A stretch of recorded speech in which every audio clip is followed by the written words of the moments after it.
At kilometre 101 on the Cairo road, for the first time ever, an Egyptian delegation arrived to negotiate directly with representatives of a country whose existence it did not even recognise. No one there would have believed that such a dialogue could continue, or that within 4 years, President Sadat would stand to address the Israeli parliament, at the heart of the country he had fought so hard to destroy. Missile shield torn open and 20,000 Egyptians captive in the desert, the Israelis now held the upper hand. Each side had lost territory to the other, but with the mythical Egyptian triumph had been cut from under them. A whole army was now dependent on Israeli goodwill in order to survive. Troops had been sent to enforce it and to arrange the passage of supplies through Israeli checkpoints. It was a remarkable turnaround. The initial. This time, United Nations troops. Now the Israeli flag flew in Africa too. As the second ceasefire came into effect, the two armies watched each other warily across the canal from reversed position. Herman, losing 70 men. 8 hours before the ceasefire on the 22nd, their pennant was raised alongside the Israeli flag on the summit. The Israelis seized their chance, dashing forwards to the outskirts of Port Suez. By the 24th, they had cut the Suez to Cairo road at kilometre 101, and were only 60 miles from the Egyptian capital itself. The Battle of the Ceasefire transformed the situation. The Israeli drive had now trapped the Egyptian Third Army in Sinai, cutting all its supply lines. They now held a tremendous bargaining counter in the south. In the north, the elite Golani Brigade fought a bitter battle to recapture Mount. The delight of these soldiers was not shared by all Israelis. No, I don't agree, because the Egyptians think that they succeeded in this war. They think that if they have placed some few hundreds of soldiers and tanks in our bank of the canal, then they think that this is a victory for them. And when the Arabs think that they have won or they have a big victory, this encourages them. And the next thing you'll know is that in a year or two, we'll have another war and more casualties. But within hours, the ceasefire broke down. The evident October ended minutes before the announcement of a ceasefire. This air attack on the 22nd of October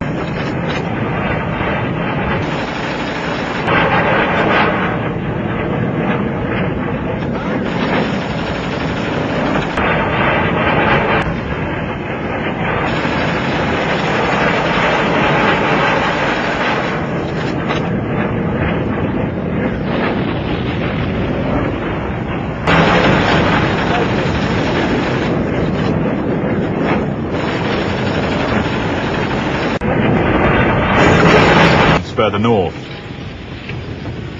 Belatedly, Egyptian resistance was growing, both on the ground and in the air, the aircraft umbrella, which allowed Israeli planes to threaten the Second Army position. The line continued to expand, taking out more missile sites, punching a wider hole in the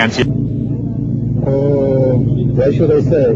Yes or no? What's good for our relationship? Anyway, we're very happy. We are creating the necessary conditions to open our major offensive.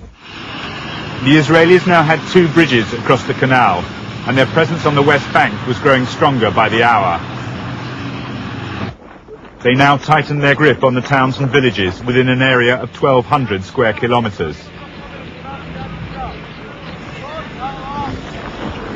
The front line, the American airlift of military equipment to Israel that finally convinced Sadat of the gravity of his position.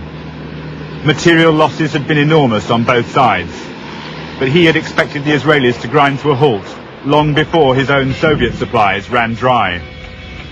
Now he was forced to ask the Russians to arrange a ceasefire. Moshe Dayan had been against the crossing from the start, but had refused to make a decision either way. He told Elazar that he must decide on military grounds alone. But when they met in Sinai on the 19th, both knew that they now had everything to play for. That was your task force going on the other side of the canal. Oh, well, that's one of the, how do you say, 64,000 questions. How about the American equipment? Has any of that come into action yet? Point. He argued for the transfer of armour to the west, but Sadat dismissed the Israeli crossing as a mere television operation and secretly relieved Shazli of his command. It was General Shazli was now at breaking, tanks covering the paratroopers as they swept through the bunkers.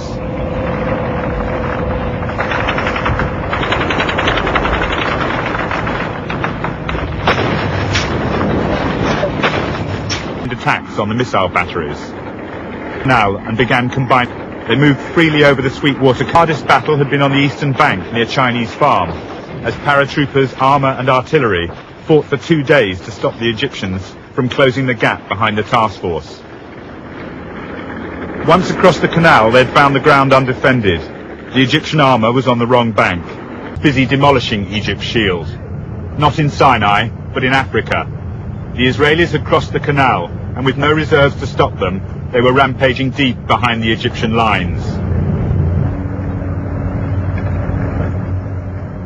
Having identified the weak point where the Egyptian 2nd and 3rd armies met north of the Bitter Lakes, the Israelis had launched a counterattack on the 15th under General Sharon, forcing a passage through the Egyptian bridgehead and across the canal, where it began destroying the missile sites. It had been a risky affair as they entered the assembly. They had given the Egyptian people a tremendous victory, restoring their national pride. In his address, President Sadat described the crossing of the canal as a miracle by any military standard, and went on to say the nation could feel safe and secure. It was now armed with a sword and a shield. But even as he spoke, a column of Israeli tanks, despite that resounding defeat, President Sadat's drive to address the Egyptian People's Assembly on the 16th was akin to a Roman triumphal march.